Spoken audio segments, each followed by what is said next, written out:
podcast. Kyle, joined by my brother Keenan. We got video now. Look at this. Hey, Look at let's this. go. What Turn is up. This? Turn up. Keenan, how you doing?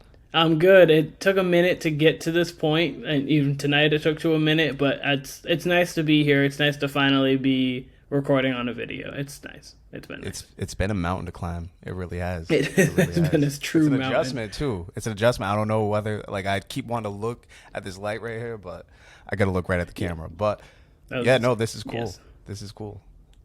It is cool. So All-Star Weekend work is today upon us. went well to you? Well, for you, I should say. I have not worked all week. I've actually had car trouble. Okay. You haven't heard about this. Yeah, we haven't talked about it. I have not. I'm having engine problems, which is the worst thing you could possibly have. But everything looks like it's on the up and up. Everything looks like it's going to be okay, thankfully. But it's been a busy week here, for sure.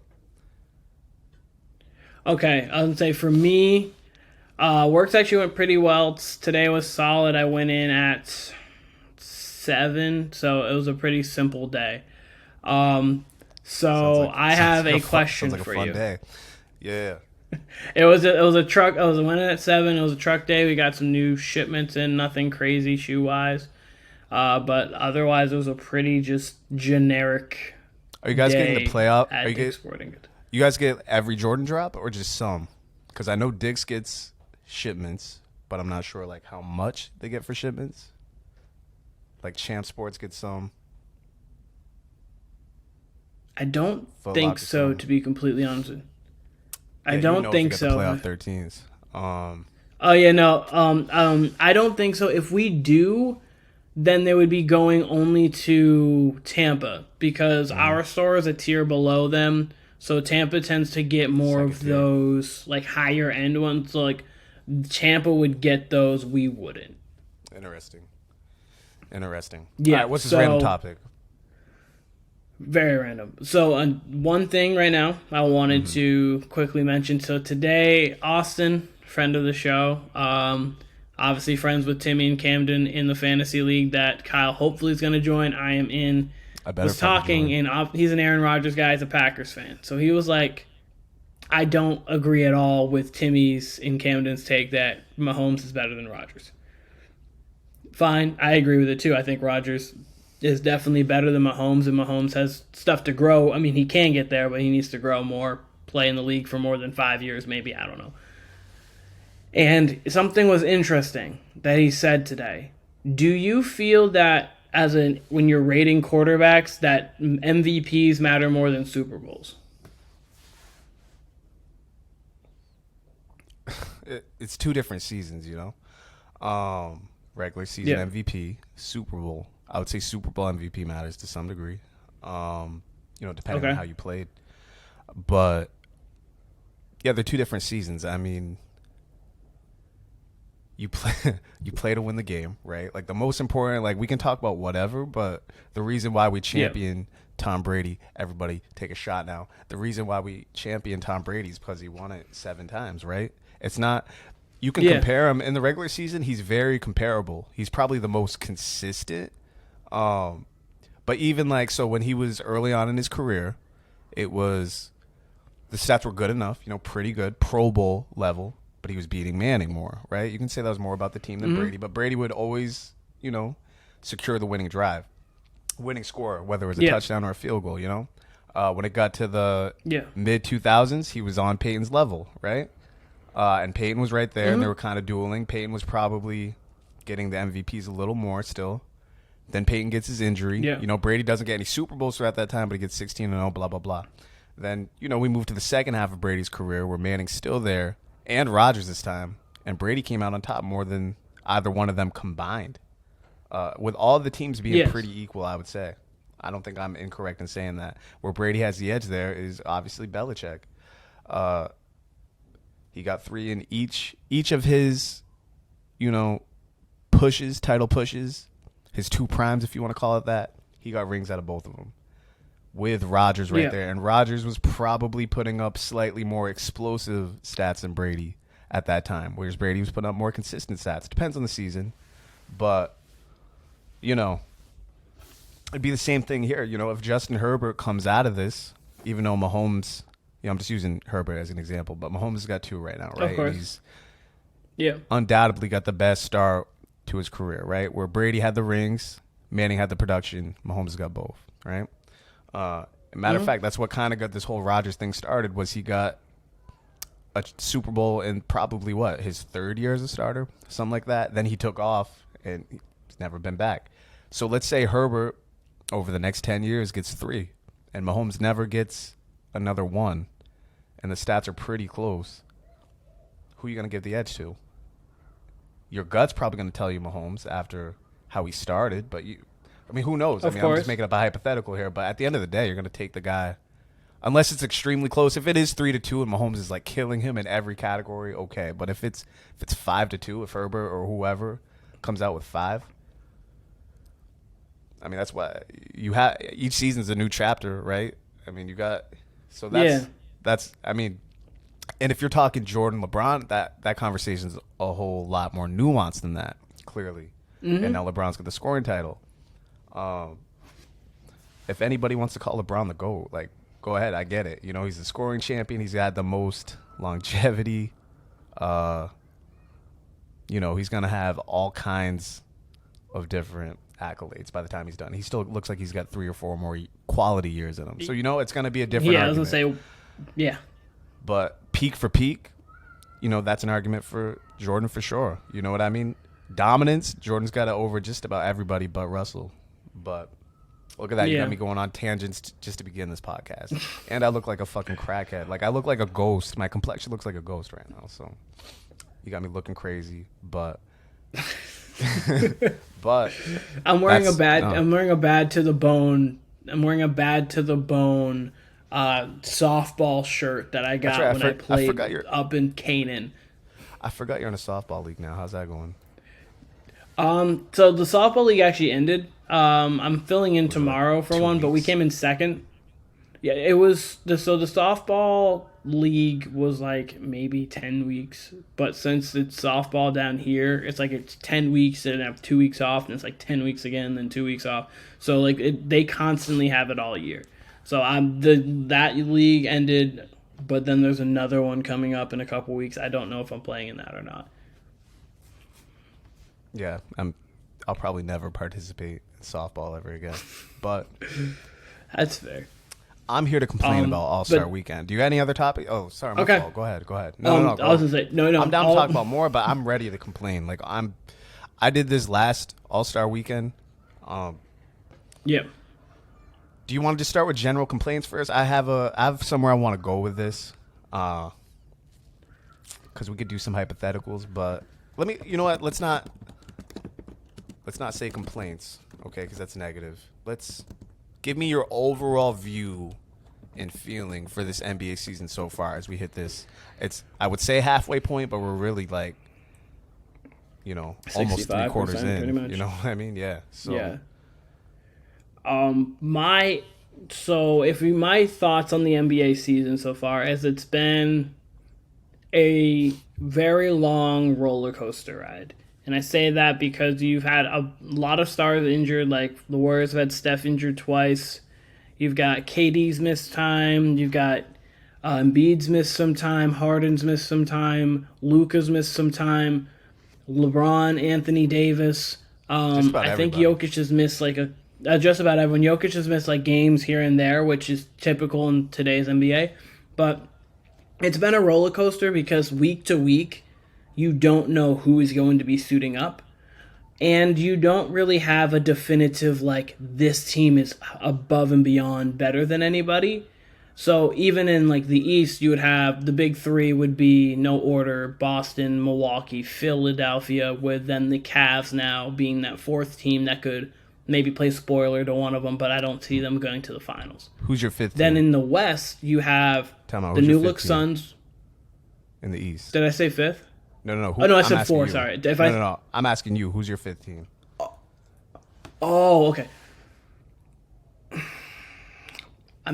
Probably Miami, just because of the continuity that they have in the organization that they are, because, Atlanta's, they're just in a weird spot. You've got Brooklyn. They have kind of fallen back now. Obviously, they've got some pieces, but they're not going to compete. Let me ask. There might be a team I disagree. there might be a team I'm forgetting about. What do you mean by they will not compete? Like in general, they won't compete, or with the No, contenders? I mean, Sure. no, they're gonna with the contenders. That's what I mean. Like, if you want to put Brooklyn in that like 4 to 6 range, because they do have Mikal Bridges, they do have whatever's left of Ben Simmons, Nick Claxton's. Yeah, I was gonna say Nick Claxton's been playing superb this season. You've got Seth Curry still. You've got Spencer Dinwiddie. So they have like, they remind me of the Nets team prior to them getting like Kyrie and KD. Like that year, like when they made the playoffs at the 7th seed, where they were interesting. They remind me of that team. Grittier team though. They're already I was gonna say different makeup, but it reminds me of that like kind of situation. They already seem to have continuity defensively, which is scary. Because if you can get anything out of Simmons, which is tough because he's really playing like a 10th man. Yeah. He's playing like a 10th man. Yeah, but I mean, he's they their really third string center. Yeah, honestly, they really do look okay defensively already. The reason, we mentioned Miami. If it's Miami and the Cavs in a 7-game series, what would you leaning with the Heat and what they have over experience, or sorry, their experience over the Cavs' inexperience? Or are you taking the Cavs' talent over the Heat's experience and all that continuity, as you said? I just think I'm taking probably the Cavs over them just because the thing with a lot of the East teams, I mean, the West has it too, but not as much as the East when it goes top to bottom. It's all of them play like tenacious defense. And so as the Heat would play tenacious defense, they might not give you as much offensively. The Cavs can match them defensively. I think they've been a top 3 defensive team. They might be number 1 in points right now. As they can match you defensively, offensively, they can give you more because you have Donovan Mitchell, who can you would probably cancel him out with Jimmy Butler. Playoff Butler's another thing. Just about to and say then that Darius Garland's. Yeah, I was gonna say playoff Jim, and then Darius Garland is just better than Tyler Hero in all aspects. I mean, Tyler Hero can fill it up, but Darius Garland is just better. Then you've got a better. I mean, what's up? What if Miami gets, now the rumor, I don't know if you heard this, Kevin Love got bought out today. They're rumored to be the front runner for Kevin Love. What if they get Kevin Love and then maybe a Russell Westbrook? What say you? Then that could change things. How do you feel about? That could change things. How do you feel about, because Kyle Lowry can barely move. I mean, he can, but he's not what he was at least even 3 years ago. How would you feel about a crunch time lineup that involves Russ and Jimmy? Because now we've seen it. We've seen Russ with Harden. We've seen Russ with Durant, obviously. We've seen Russ with now LeBron. And he still acts like, okay, guys, it's my time. How do you feel about that in the fourth quarter when you got Jimmy Butler, who's proven to be like, by the way, I got a comparison for Jimmy Butler that I was thinking about for this era. But Jimmy Butler's as good as you can get as a one-on-one scorer in the playoffs in crunch time. You know, obviously he's not Durant, but I mean, he can give whoever buckets. He's going to get his shot off. He's going to dictate the offense as well as any of these guys. It's in the Heat's own kind of way, similar to maybe LeBron in the 2015 finals. Maybe not that heavy, but you get what I mean. He's choosing the right moment to pass. He's, the assist might not show it, but he's dictating that offense in a way other superstars aren't asked to. Wait, sorry, say that last part again? I just said he's asked to dictate the offense in a way other stars aren't asked to. Yes. I gotta say he's in that kind of that LeBron, that Luka-ish, that Jokic-ish kind of where he is the complete catalyst of the offense and the offense goes as he goes. Like where someone, or say, even Lillard's kind of in that same category, but like Jason Tatum per se. Like Jason Tatum obviously is the best player on that roster, but Jaylen Brown could have a night. Marcus Smart could do something. Malcolm Brogdon off the bench could do something. And the way their offense works. The ball's moving more. I'm talking more fourth quarter. The ball's moving.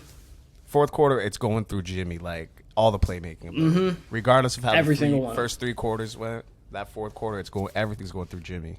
So how do you feel about that? Yeah. Jimmy, and then this version of Westbrook that we've seen, who has not deferred to any one of those guys. Actually, I'd give him a little pass with Durant. I feel like he deferred to Durant more than he got credit for. But LeBron, we saw how that went. And, Harden, it's tough to say because I was very short. But he does not have the best rep for deferring to the top star. So how do you feel about that? Are you willing to risk that for some effort and athleticism? If I'm going to be honest with you, I would really want Kevin Love. I think that would be perfect. That's a nice pick and pop guy, good rebounder. Obviously, defensively, he's not great, but at the same time, he's still a body that you'd be able to put on the floor depending on who you see. And Westbrook, on the other hand, I'm good on him. I don't really need Westbrook. I don't think that he would gel well. As you were saying, like, he didn't defer to Durant. That was the issue there.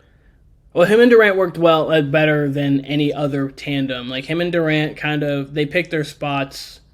It felt like him and Durant kind of felt like what the first year of Wade and LeBron was, which was like, LeBron, you do it here, and then Wade would be like, okay, I'll do it here, and then LeBron would be like, okay, I'll do it here, and not like one person taking the lead, the other one following. It was kind of just like they didn't know who to go to, number one. So I kind of is what that felt like to me during that. But no, I'm honestly okay on Westbrook. We've got enough guard play that I'm fine with. Okay, you have enough guard play. That's interesting. That I'm fine with. I mean, Kyle Lowry's been a shell of himself this year. Tyler Hero's been actually very good. Obviously, Jimmy Butler's a forward, but can also play guard, as we talked about. He has been initiating the offense, especially in the fourth quarter. You've got Max Strus, who plays forward, but also kind of plays guard for them as well. Strus. And I just think that... Let me throw something at you, though. I don't need Westbrook. Spoelstra. Okay. Spoelstra. Of course. One of the best coaches in the NBA. Jimmy Butler. 100%. I feel like Jimmy Butler and Westbrook would be like soul sisters. I was gonna say soul brothers, but you know what I mean though, like soul teammates. Like, hey, they're just soul sister. They're both. You love singing random ass top 40 songs. I swear it's like a random like hobby passion of yours. But for real, I feel like Jimmy Butler and Westbrook are like they're both alphas. They're both like, it's like fighting fire with fire. I feel like that'd be a match there almost. I don't know why, but I feel like Jimmy could. I don't want to say rein Russell in, but I feel like he could talk Russ's language. I could see that fitting, and I would at least want that. Yeah, I would at least want that for like backcourt depth because Kyle Lowry ain't guarding Garland or Donovan Mitchell, or not saying Westbrook is either. Westbrook, especially off the ball, isn't great, but I feel like he does give you at least a little more on-ball defense. And I don't know. I'd be interested to see it. I mean, there's a chance he stays with the Jazz too. Who knows? But I know the Clippers also have talks. Like, there's in talks that he's interested in the Clippers, or they're starting to seriously pursue him in the buyout market too. So that would be another one that'd be interesting. Supposedly, he's going to take this All-Star break to make his decision, almost like a free agent decision, whether he's going to stay with the Jazz or move on. And yeah, I would expect the two front runners to be the Clippers and the Heat, but we shall see. All-Star weekend, though, Keenan. Yeah. How do you feel? Actually, real quick, Jimmy Butler of this generation, he reminds me, not his game, but just like who he is as far as like where he's lined up with the other stars. I feel like he's the Paul Pierce of this generation. Like, he's not respected necessarily in the media as much, but players, postseason, he's a dog. He can go get it. All you got to give him is teammates. Not necessarily a ceiling raiser, but definitely a floor raiser, which I don't think Pierce was, but both two-way guys. Pierce was depending on the team. Jimmy Butler is so much of a dog, he can pull out a little more. So maybe he is a ceiling raiser. Floor raiser. But, yeah, Jimmy, I don't know. I feel like in the regular season, no, he's not up there with those guys in the top 20, top 15 right now. But playoffs, I feel like he's as good as anybody. Maybe not anybody, but you get what I mean. Like, the other 95%, you could put him up against whoever. I actually don't hate that. I had never thought about that in my entire life because Paul Pierce and Jimmy Butler aren't the same player, so I don't mentally think to compare them. But when you break it down like that, it makes sense. They are guys who regular season wise, they're not going to go win an MVP. They're not going to go win. They're going to help your team win games for sure, but they're not going to be guys. in this. I mean, Paul Pierce, they're all NBA guys, but they're not going to be your top 5 guys. But in the playoffs, you could mistake them for top 5 guys because that's how they play. Like, obviously, like vividly, the game in my head that I'm going right now, I think it was Game 5 of 2010, the game before LeBron, like in. Oh, no, actually, it wasn't. My bad. It was Game 7 of 2009, I think, when Paul Pierce beat LeBron. He had like 47, LeBron had like 42, that was something like that. Championship year. Oh, wait. I can't exactly. Oh, wait, yep, because 09 they lost. 08 semifinals, because 09 they lost. LeBron lost to the Magic in 6. That's right. I'll say this. You mentioned top 5. I think there are players who could creep into that top 8, top 5 on a given season, and especially in the playoffs. You know what I mean? You can't count on them to be top 5 for 5 or 6 straight years, maybe, but they're going to go anywhere from like that 6 to 20 range, you know, depending on their teammates, depending on their level of care. Like Jimmy Butler's been kind of jogging through this regular season, but now I feel like he's starting to ramp it up, and I feel like towards the end of the year, we're going to be like, shit, why'd we count him out? Which was me all last year with the playoffs, especially, where I'm like, no, the fucking Heat are going to lose. And then, you know, Jimmy Butler's pulling up for a 3 when they were down 10 3 minutes before that, you know? So I feel like they're going to have a similar, especially if they get Russ and Kevin Love. Like, I wouldn't be mad at y'all. They could be interesting. If I was a Heat fan, I wouldn't be mad at y'all adding Russ. You know what I mean? Like, I wouldn't be. I'm not mad. I'm not in love with it, but I'm not mad at it because they definitely need some sort of spark. And what Russ is a spark. Will it light on fire, or will it be what you need? Like, but you know, that's kind of what it is. But at the same time, he's a spark, so I wouldn't be mad at it. Well, All-Star Weekend. I want to hear your thoughts. Okay. Your initial gut reaction So I think my initial gut reaction All-Star Weekend. Because I think the All-Star Draft is. No, go ahead. My fault. I keep talking. No, you're good. I think the All-Star Draft is good. Uh-huh. I kind of like the All-Star Draft on Sunday night where you're picking the players going in. I was interested to think, like, what are they just each gonna have 2 jerseys and then like they just put on a jersey. I didn't see exactly what they're doing there. Do you know? I'm assuming that's. I mean, yeah, they'll be prepared for both teams, I would assume. I'm interested to see where they're picking. Like, where are they? Is it on the locker room? Is it on the court? I'd rather be on the court if we're really gonna. If they want to hype it up like it's playground style, make them go at center court in front of however many thousand fans, and be like, you know, pick Lori last in Utah. That's what I want to see. No, and then call him a bitch ass white boy too. And then call him a bitch ass white boy. Like, play it up. Yeah, LeBron. Okay, We'll take the bitch ass white boy. My guy Lori. No, I love Lori. That's what I want to see. Lori. Like, if they're really gonna play it up like it's on the playground, like, you know, yeah. Well, I guess we'll fucking take Lori last. That kind of thing. Yeah, sure. Lori. Whoever the least flashy is. Whoever the least flashy is, because they love taking Gobert last, but he's not in the pool this year. And there's some replacements. It would have to be like Sabonis would be the least flashy. That's someone LeBron would take. Like, but yeah, Sabonis could be last. Or DeRozan. I mean, DeRozan's at this point, he's just like a mid-range guy. I mean, obviously he's still athletic, but or Julius Randle. Like, hey Julius, let's go. Come on. I would like for them to shoot for 3, like shoot 3s for first pick. Like shoot for ball, like or Paul, or shoot for ball or pick like Bron. Just like does it go by most votes? I wonder, because that would make sense.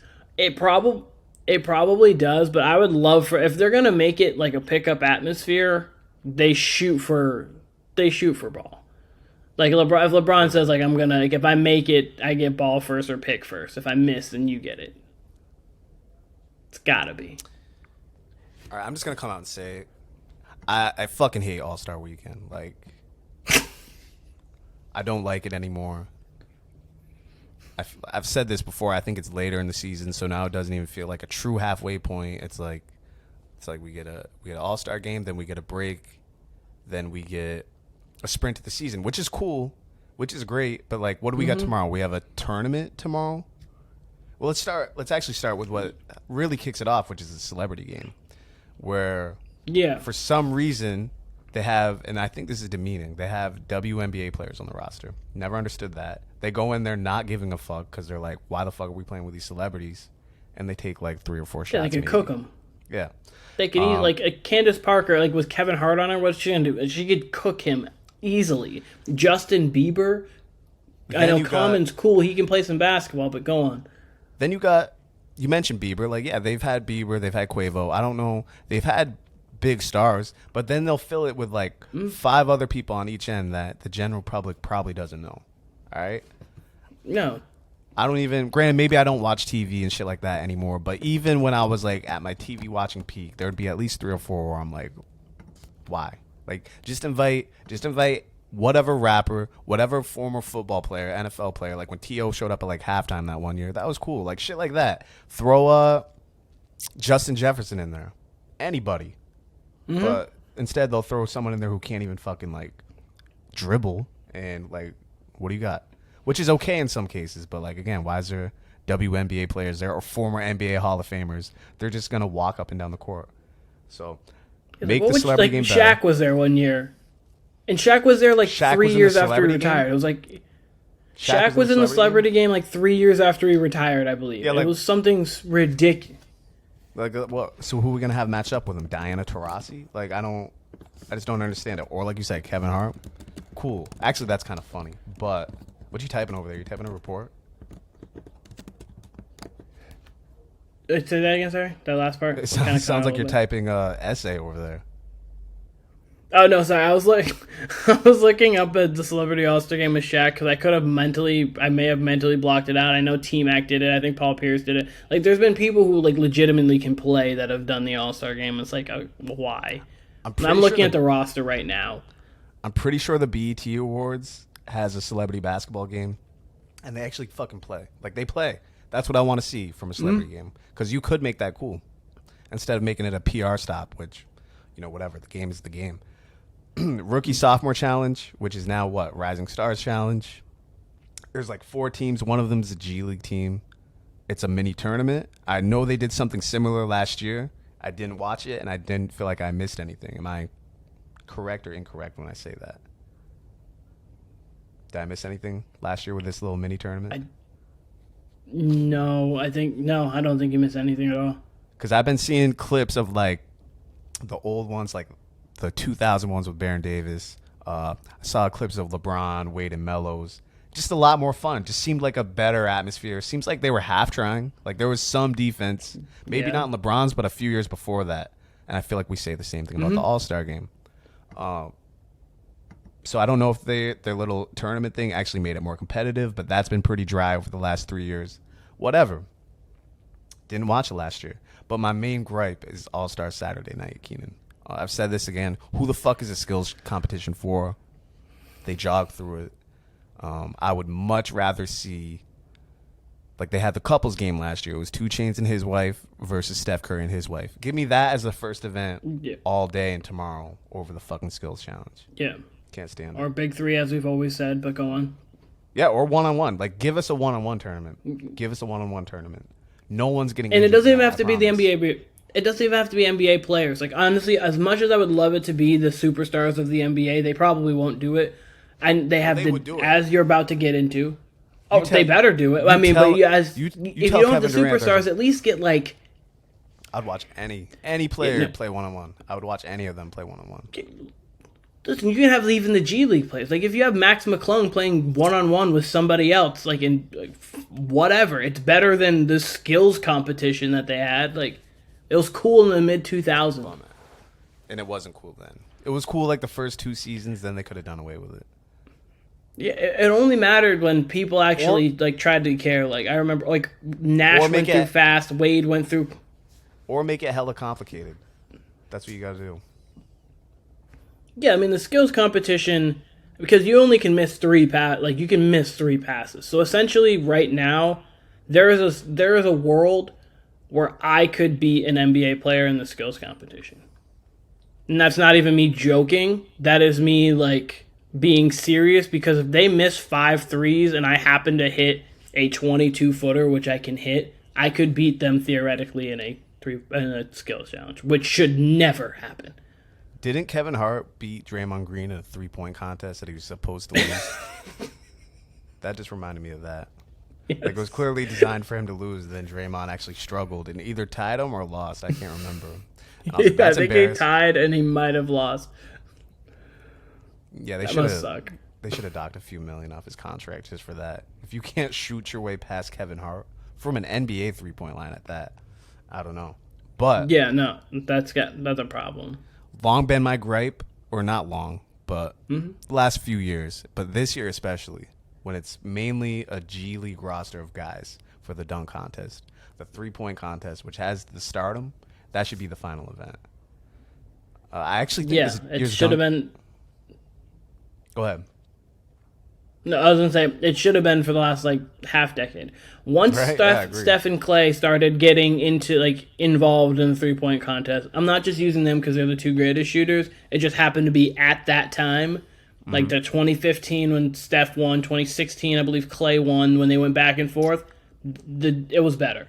We've had a couple good dunk contests between then. Obviously, Aaron Gordon's been involved in 2 phenomenal ones. Zach LaVine's one was great.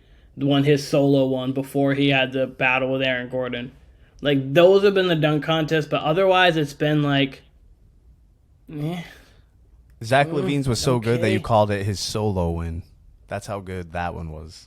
No, it was. It was Vince Carter-esque. It was right. I get but Vince Carter, you still remember the participants. I couldn't tell you. The other one. T-Mac had some great dunks in that. Steve Francis had some great dunks in that as well. I couldn't tell you who opposed the first Zach LaVine one, but yeah, the AG Zach LaVine one. That's the best one we've gotten over the last 10 years, by far.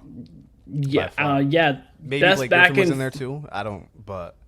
Blake Griffin was 2011. Yeah, so it would have been because he jumped over the hood of a Kia instead of jumping over the car itself. But he did have the windmill honey dip, which was underrated. That was tough.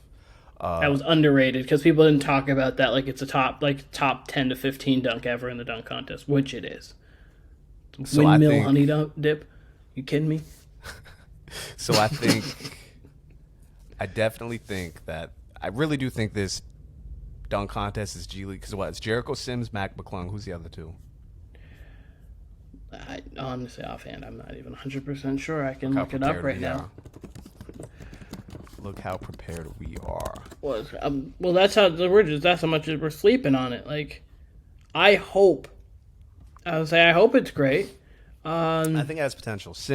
Mac McClung's always had bounce. Sims has stupid bounce.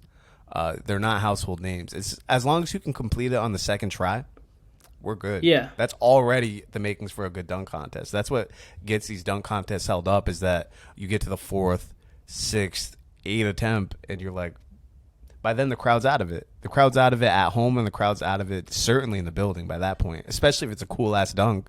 By the time you get to it, it's like, who the fuck cares? And then sometimes these guys don't complete it at all, and you got 3 attempts. 3 attempts, and then you're done. That's just easy. And I honestly don't think. But that's misses. That's without throwing the ball up. Oh, I didn't get it. You know what I mean? I think you get 4, and including that. If you can't, I don't want to wait 2.5 minutes to get a dunk. I'm sorry. I would rather watch a boring windmill than wait 2.5 minutes to get something pretty decent. It's too long. It really is. The 4 that are in it, as you said, Max McClung and Jericho Sims, and then Pelicans wing, Trey Murphy the third. Or sorry, Mac. I said Max. I'm garbage. He looks like a Max. But Mac McClung, and then Kenyon Martin Jr., and then Trey Murphy the third. So it's it's 4 athletes, obviously, so that's cool, but man, you know how great this would have been if you would have saw Ja, you would have saw Zion. Obviously Zion's injured, but if you would have saw those names, honestly, if LeBron was like, you know what, I'm in my 20th season. Let me just hop into one. Wish he would. He can still.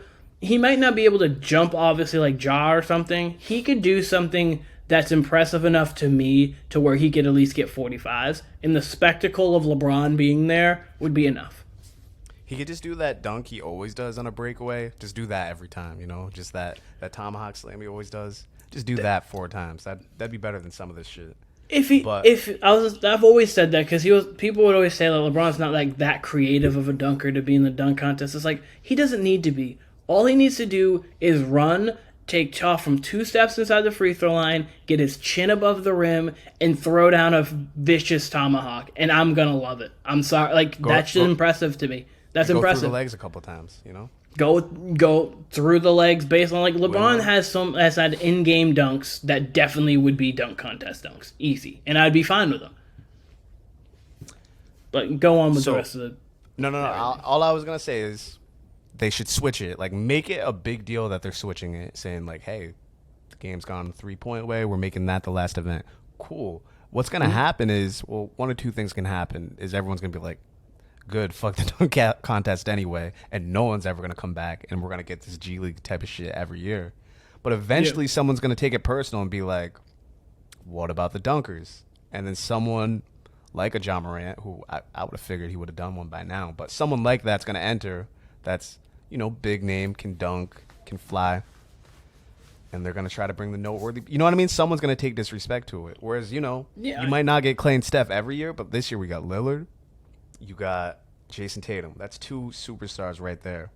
And you got Buddy Hield, who's won it before.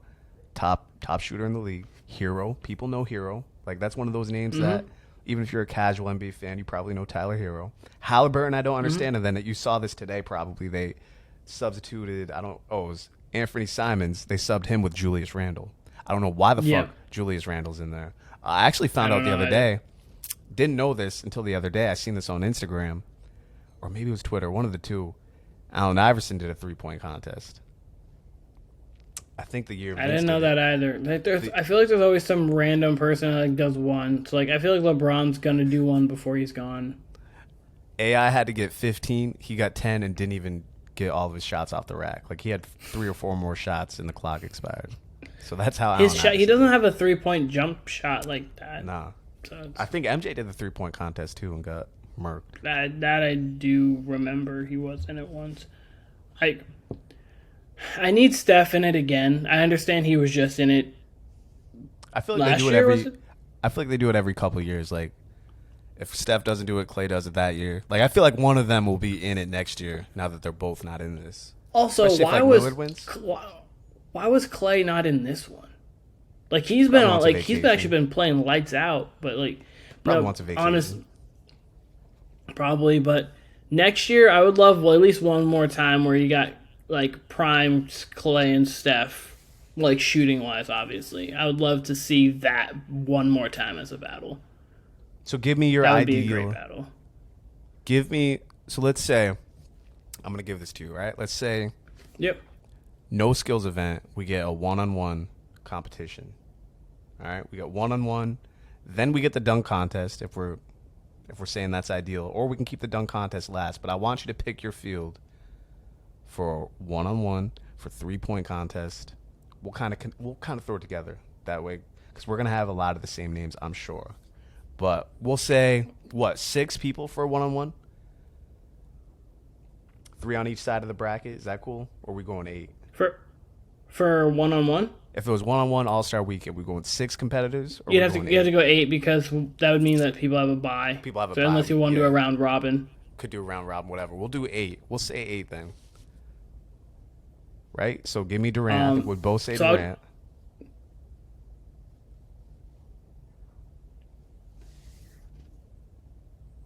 I'm sorry, you were cutting out on my end. I think it might have gone after, but wait. So you said Durant? Durant, yeah. I think we can agree on that one for 1. Absolutely, Kyrie. Durant, Kyrie. Let's say Devin Booker. Can we agree on that one? He comes to mind. Dame. Sure. Depending on if he's in that 3-point. Maybe he does both. Yeah, maybe Dame. Get a couple shooters. He could say So you said Kevin Durant. We have Kevin Durant, Kyrie, Devin Booker, Dame so far. I'd throw Tatum in there. Tatum, yeah, Tatum. That's 5. I would have like 6. I might throw Steph, honestly, because I'd just be interested to see what he does 1v1 against these people. One name that comes to mind for me is Paul George as a one-on-one scorer. Luka, I definitely want to see would be. that. And I might honestly, to be honest with you, just to see it because you don't see us in this game often, I might take like Giannis. Steph out and put in Jokic or Giannis. Like Jokic would be interesting just because he doesn't go one-on-one like that all the time, even though he can. He will sometimes, obviously, but like in a full, I have to be on one-on-one, I think he'd be really interesting. I could see that. What about... Actually, you know what? I couldn't see him doing it. I could see him actually turning that down. I could see him being like forced to do it. What about Jimmy Butler? We just mentioned him. Oh, yeah. Jimmy's got a dog in him, so he would do it. Jimmy, maybe even LeBron. Maybe LeBron would do that. Maybe that would be an event. I doubt it because LeBron usually just chills on the sideline. Or maybe, I don't know, one other one-on-one squirrel. I was thinking maybe Anthony Edwards. That's another one. He's younger. Trying to think of like a even big, if you want to go... I was trying to You're think trying of to think of like a legitimate big? a big with like one-on-one game though. Maybe like a Laurie. Laurie could give you a little bit. I mean, you could really go endless with your matchup possibilities, but for this one, I'm kind of sticking to wing. Embiid would act. Yeah, that's a great one. Embiid would absolutely do that. So Yeah, again, I was gonna say another one with a dog in him. So like Embiid would absolutely. Let's say Embiid, Kyrie, Yep. Devin Booker. That's 3. Yep. Tatum 4. Paul George 5. Durant 6. Who the fuck else we said? We throwing in Jimmy? I'll throw in Jimmy. Yeah. I'll Jimmy 7, and then throw in LeBron. give me one more. Throw in LeBron. All right, we'll throw in LeBron. We'll throw in LeBron. All right, then. So what? The 3-point contest field. Is that 6 or 8? That 3-point contest. That's 8. You've got Steph and Clay. That's for sure. Lillard. Lillard. That's another one. That's for sure. I'm fine if you keep Buddy Hield. He's obviously done very well in the turn. He's won it before, so Buddy Hield would be 4. I'm trying to think of a couple different people then, like, because obviously I'd like to see Durant, but I would like to try to see a couple different people. Someone with a hot streak. Zach LaVine. He's done it, right? As I say, Zach LaVine has done it. He hasn't done he was average. great, but Towns did okay, right? Hasn't Towns done? Towns okay won it. Yeah, throw Towns. Towns won it 2 years ago. Throw Towns in there as a definitely. big. So that's 5.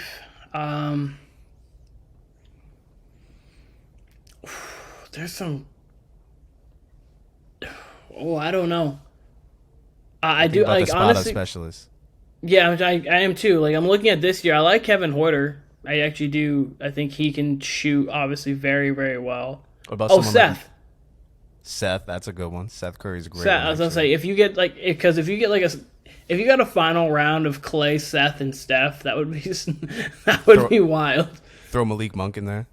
Oh yeah, he can get super hot. I was gonna say, as you've called him, like this generation's J.R. Smith when it comes to that. A little more consistent, but yeah, he definitely reminds me of JR. Definitely reminds me of JR. That's 7, I believe. That's 7. Last spot. You could go anywhere. Like someone like Desmond Bane. Bane's a good one. That's actually a really good one. He doesn't jump too much on his jump shot either, so he's got someone a perfect like form for. Garland's a shooter. We could throw Kyrie. Kyrie we put in the first event. Hypothetically, we could put Booker in this one too. Yeah, honestly. Shit, let's just throw Book in there too, because Yeah, Devin Booker works for me. So that's a solid 8. And then so your top, I think we're gonna pick the top 2 the same, Ja and Zion, right? We both want to see those 2. Who would be your ideal? What? Just throw Zach LaVine and Aaron Gordon on the other end. So Zach LaVine and Aaron Gordon, or maybe Anthony Edwards. Anthony Edwards, yeah, that's a great one. Maybe Jalen Green actually was not that great last year when he did it. No, he wasn't. And he did a fucking NFT dunk, which was whack as fuck.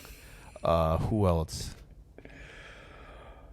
Oh man. See, now you get put on the spot and you're like, who the fuck else can dunk? Shit. Yeah, no, Throw in the other G Leaguers. I don't care. Put in Mac McClung against Ja and Zion. Like, I want to see that too. It's crazy to think like the field in the 80s used to be like way deeper, like 10 maybe deep. Even when Vince Carter did it, they had like 6 competitors, and now they're all the way down to 4, which has been like that for years, but it just drags on so goddamn much. But like, you know what I wouldn't mind? If they had if when you went through like, instead of having it like, that should be the NFL's dodgeball tournament. As weird as it is, it's actually great to see just 8 athletic people playing dodgeball. But I would like if you had brackets and made it like elimination, because if you say had like Ja going off against, I think if you just went like 2 dunks. Yeah. Like it did 2 dunks, then 2 dunks, because that would mean the loser would get 2 dunks quickly, but you only get like say 2 misses. You could do it in a way to where you can make it quick, but I only say that because you would have Ja and Anthony Edwards go, or you could make it interesting and make like the first one 1 dunk, the second one 2, and then the third one 2 dunks to go. So that would make it instantly like, okay, so Jaws versus Anthony Edwards. They've got to come out with like a spectacular dunk. They can't just like phone in a dunk because they can't get on. They can't go to the next round. So you would have 5 dunks from the winner in all, which is still a lot of them. So you could think of 5 creative dunks.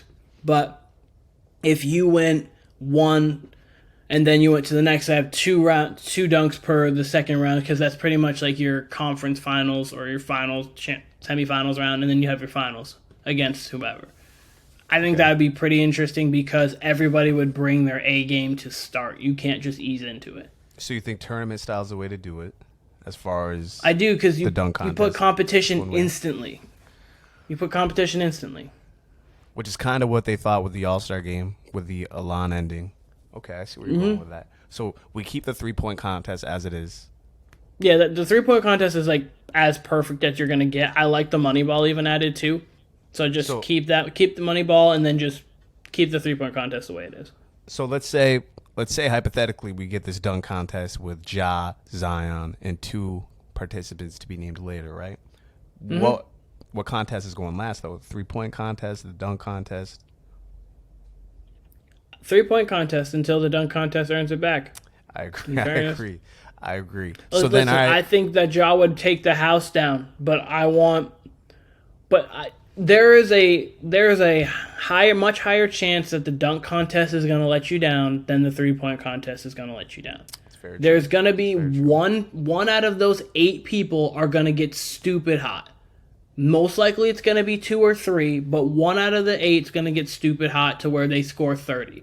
I don't care if they blow out the competition. Watching Clay hit set like it's 15, 17, 3, watching him go 14 to 17 and making 11 in a row is entertainment. That's entertainment. Facts. Regardless of whatever level. Facts. So what about, so we do a one-on-one competition then. We're reverting here. What are the rules then? We're doing like King of the Court where it's only, 1 to 3 dribbles? 1 to 4? We going from the elbow? We going from 3-point line? Like what's the parameters here? We playing to 5, playing to 3, or we going King of the Court, rotating, and first to like 3 to 5 buckets, that kind of thing. I think you go King of the Court style to get your final 4. So it's constantly moving. And you get to first to 3. So like say Durant, because obviously you can't just do the first one because Durant could get the ball first and no one else sees the ball. So like if Durant makes say 3 straight shots, he's on to the next round. And then if someone else makes 3 straight shots, everyone would get a chance to at least see the floor a couple times to where if they play defense, they can get it. But so they put an emphasis on defense too. So then you get to the final 4 and then have your first round be 1-on-1, 1s only to 5, and then maybe the last one 1-on-1, 1s only to 7. Something like that. I know in the 80s they used to do like like an old timers game. Mm-hmm. I wouldn't mind that, maybe in place of either the celebrity game or the rookie sophomore game. To see some old ass dudes run up and down the court, super washed, except for the ones who aren't, and then they could take over the game.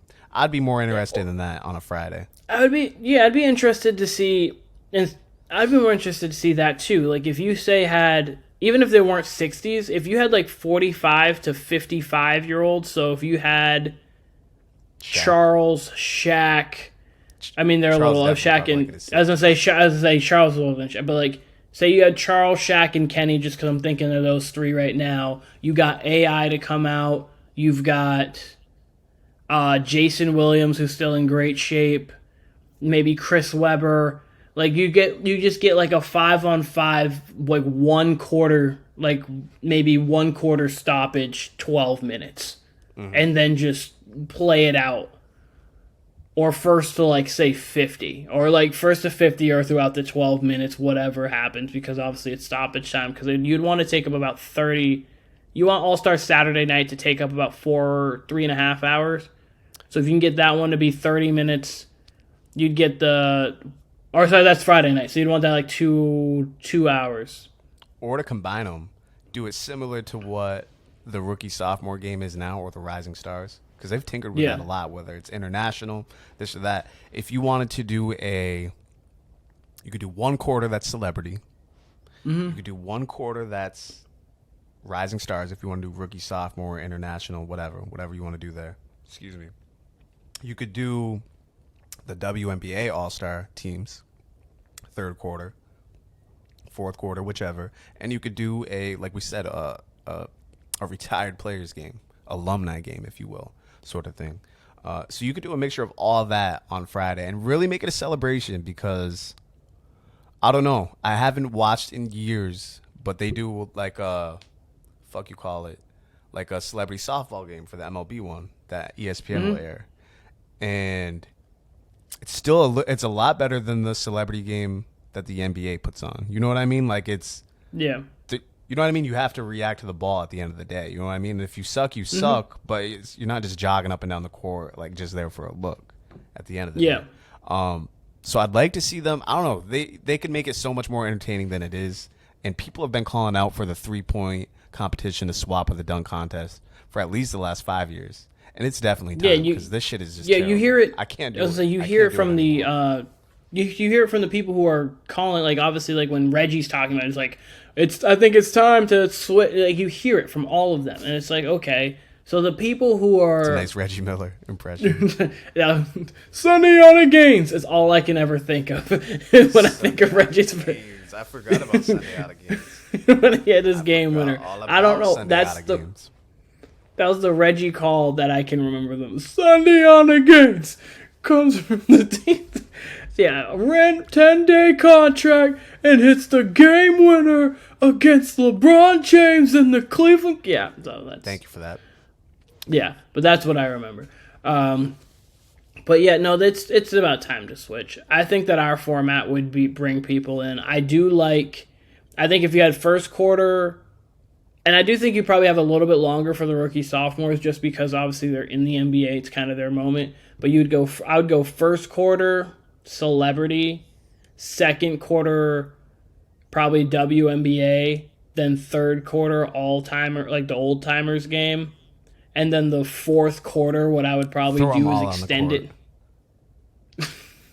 And just go like 40 on 40. I think the fourth quarter I might do it kind of how the All-Star game does it, how they play to a total, but just have them start off playing to a total, like maybe first to 50, and just like let it go. Have them play knockout. Or something like that. If they played knockout in the NBA, I'd probably be upset. From the do you remember the horse that they had for that couple of years? It was Did garbage. They do it for more than 1 year? And they do it like not a part of the weekend. They do it like a few hours before. I just remember it was like at 3 p.m. on Saturday. It was like, wait, what is going on here? The only one I remember watching, it was Durant, and it was for some reason Rajon Rondo. I was gonna say I remember Rondo. I'm not sure if there was another one. He was hitting his jump shot too, and I was like, all right, you're just gonna shoot mid range jump shots this whole time. Yeah, I don't know. This shit is a joke. And look, I'm gonna watch again this whole weekend. I'm probably not gonna watch Friday, but Saturday and Sunday I'm gonna watch. And if this is what I've seen, minus the 3-point contest, because that's the only thing that delivers consistently. In the first year they did the Elon ending in 2020. Actually, that shit was amazing. Like that was one of my favorite All-Star games ever. Like they were competing. The next year was kind of a blowout, so whatever. And then this past year it was kind of garbage, from what I remember. I could be wrong, but I don't think it was that entertaining. No. This one was semi-entertaining, actually, because this one was a Steph MVP, so Steph went off in the third, which is what made that whole entire thing entertaining, and then LeBron hit the game winner. Him and Lillard were shooting deep threes. And yeah, LeBron hit the game winner. It's like a Steph, I understand, obviously, he is not being guarded as heavily. I've never seen Steph get that hot. Like, he was red hot. He had a 40-foot turnaround no look. He looked at Trae Young the entire time. And I was like, okay, I've never seen Steph that unconsciously hot. But it was great because it was a spectacle in the All-Star game. And so you say that, and I don't even remember like any of it. I mean, I vaguely remember it, but I was gonna say he had that one, and then the other notable one that he had was he hit a shot in the corner and then asked the fans if it went in. I do remember. And then went back. I remember him and Lillard like going back and forth. That's the only like vivid, and that might have been the year before, but that was 2 years ago because that was because they were on the same team. That was in the blowout. So Lillard had it. He shot. Yeah, I was gonna say Lillard shot from deep, and then Lillard shot from half, and then Steph got it and shot from half, and they all made it, obviously because it was just them. Yeah. Well, yeah, no, I think if the NBA league offices ever want to reach out to you and me, we got some ideas for them. Of course. I got a ton of ideas, really. You know, you want me to fix the regular season? We could do that. You want me to fix All-Star Weekend? We can do that. Everything else is good. I would first start with All-Star Weekend. Then we can worry about the regular season afterwards. But All-Star Weekend's got to be changed. But anything else NBA related, NFL music maybe? There's some music coming out tonight. No, I'm good. I'm actually good. There's nothing else on my mind. I had to look around a little bit. No, I'm good. Look, I'll say this. I did not talk UFC. Did you? So it was a great fight. The championship fight was a great fight. Islam versus Alex Volkanovski. Get his last name right. So champion versus champion. Volkanovski moved up. I would have liked to have seen a draw. I'm going to cut to the chase because I know I'm sure you've heard about it. It was an extremely close fight. Islam controlled the fight a lot, you know what I mean? But he didn't really necessarily damage Volk the way Volk damaged him, especially in the later rounds. Yeah. And you come out of it, Volk looked the best, right? Like he looked like the better fighter. They didn't even bump Islam. Like I told you, it was one versus two pound for pound. Islam being 2. They actually tied them. They didn't move Islam all the way up. They got him tied for first right now. So there wasn't much resolved. So Volk's going to go down to featherweight. He's going to kill Yair, most likely, in that championship bout. And Yair's dope. Like, he's one of my favorite fighters. And he had an exciting fight, an exciting finish in the co-main event on Saturday night. But Volk's going to kill him at some point in that. And then we're going to see this fight again, most likely. And I'll be extremely interested to see where that fight's being taken place, what the rules are, because there's some debate whether Islam had IVs the day of the fight. There's just a lot of controversy, and it's warranted. It's warranted controversy, and on top of that, it was a fantastic fight. It was, the more I'm thinking about it, the more it should have been a draw, in my opinion. I'm not mad at them saying Islam won, but yeah, and there was a draw earlier in the night in the card. I think it was the first fight of the main card that was a draw. But yeah, people would not have been happy with a draw, but I think it absolutely should have been. We've got some exciting cards coming up for the UFC. I actually really wanted Trent on this show tonight for All-Star Weekend to talk ball with us and then talk UFC, but that did not happen. So maybe we can get Trent on like in between All-Star Weekend before the second half of the season. I would enjoy that because I got a lot of UFC to talk.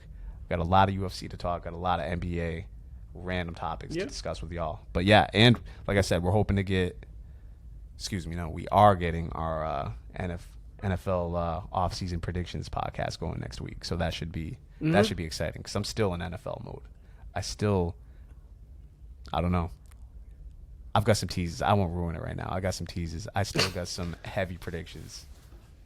As I know both of y'all will too. And again, I'm still surprised. We were talking before. Still very surprised at how much of a Mahomes guy Tim was. I did not pick up on that in the 2 months I've known him now. We've talked a lot of football. Never heard that much Mahomes adoration in my life. So no idea. New to me. Look, Keenan, it was great talking to you. Feel like we're talking. Good talking to you as well. I feel like we're repeating ourselves a lot, but yeah, that's how fucking excited I am for this All-Star weekend. I got mid-tier hopes, not high hopes. I got mid-tier hopes, but they're hopes nonetheless. So I will be talking to you throughout the weekend. You will definitely hear me complain about whatever happens, especially as soon as the skills competition, right? Yeah, as soon as the skills competition takes place, the first dribble, I'm gonna be pretty mad. So yeah, no. Hopefully, good music drops tonight. It's been a slow kind of year. How do you feel it's been musically lately? Like to start the year from January now, about 6 weeks? I haven't gotten too much from artists that I haven't gotten too much yet. There's been some songs here and there, and honestly, I'd have to look through. I've been listening to a lot of SZA still. Okay, I'll be honest, which makes sense because that came out at the end of November. What? I said that came out the end of November, so that kind of makes sense. Yeah, so I mean, I'm still listening to that. Hasn't been a whole lot. An artist I like, Burhana, came out with a song called Sundays, but that was towards the end of last year. You've got... Never heard of them. I like him. He's an R&B artist. Honestly, let me look real quick. I will say that Pink Sweats and Blast song, that's been coming up a lot on my Spotify. Definitely like that. I've been listening to Herbert, still Absol, and then Daniel Caesar came out with a song, Do You Like Me? And then the last 210s, Corday and Anderson .Paak. So those are probably the newest songs that I've really been listening to. Otherwise, I've been kind of listening to a lot of battle rap. They just came out with like their Champion of the Year. So it's kind of like Champion of the Year is essentially the battle rap version of your MVP. Okay. So Jay Black has been probably the most prominent media figure the prominent media figure in battle rap. About 6-7 years ago, he made Champion of the Year, and pretty much what it was to reward the battlers for all their hard work throughout the year, and the awards become something really actually pretty big that people strive to get. So what he does is he actually raises money for it. So like he has like a kind of like a GoFundMe for it, and people will donate. So like say I'll put in like $10. That means I can put in a survey. Like he'll send a survey, basically ask a couple questions to make sure I'm not just some random guy, that I actually kind of know what I'm talking about. And then my vote will count at like the fan vote will count at like 15% towards it. So that's really interesting. We actually have a say. And then there's a panel of 9 people. People who are well versed in battle rap. They've been to multiple events, multiple places. They've watched a lot. They have a lot of criteria. They have a whole rule set. So it's a legitimate thing. You have people arguing every single year over where their spot was, but it's actually really cool. They have a top 20. And so that just came out. So I've been kind of diving back into battle rap because of the fact that just came out. So it's actually really interesting and really cool that he did that. Like this year, they raised $6,000 for the battlers. Whoever wins gets $6,000 plus they get a championship, like a belt that's actually like decked out. So it's actually pretty cool. I feel like battle rap and the UFC are in a similar place. The UFC is obviously more mainstream, but I feel like battle rap's made an attempt to be more mainstream over the last 5 years, especially, right? And I feel like they haven't. I'm sure they've definitely gained more fans, especially since they're able to use this app, right? What's the app called again?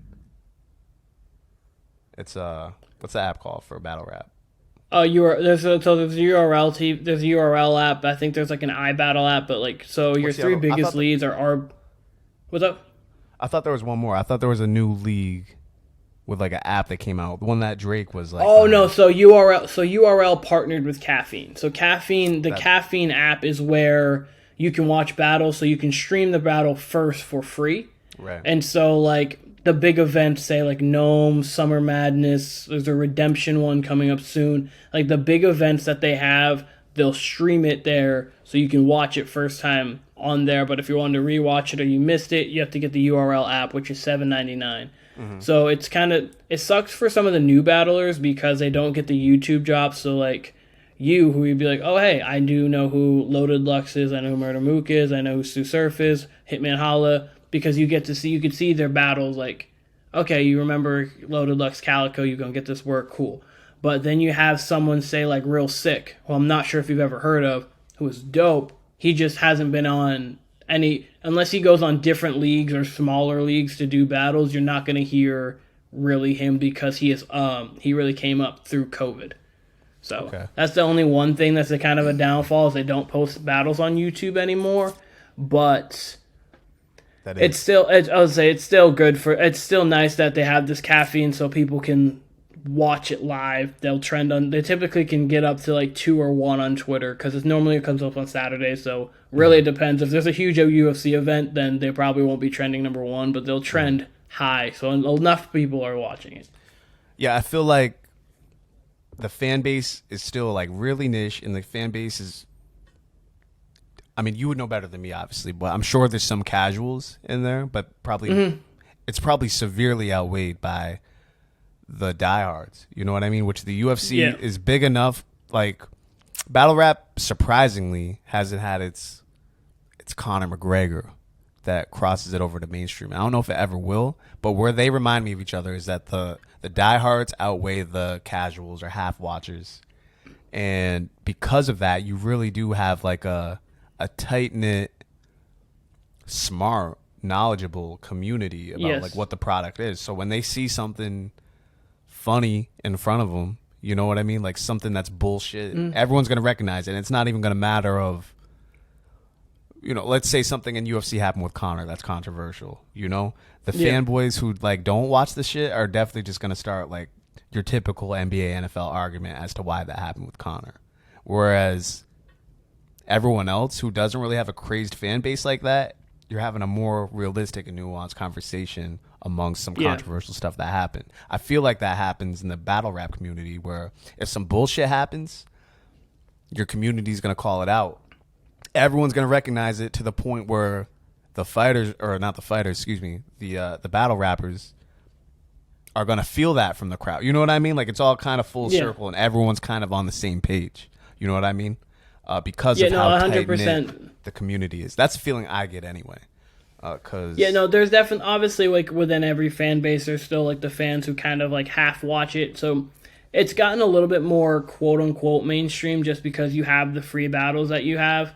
So you've gotten a little more, but you still have the diehards who are going to watch everything. They know how to break down bars. They know like what's good, what's not, and you're not just gonna gravitate towards something just because. So I definitely love it. It's a tight-knit community that we have. I can count myself in the we, but that we have. Absolutely. Yeah, you're die hard with it. We'll be back hopefully very soon to review All-Star Weekend. We'll see how it goes. I'm ready to complain. Hopefully I'm proved wrong. I would love to be proved wrong, but I'm ready to complain. If not.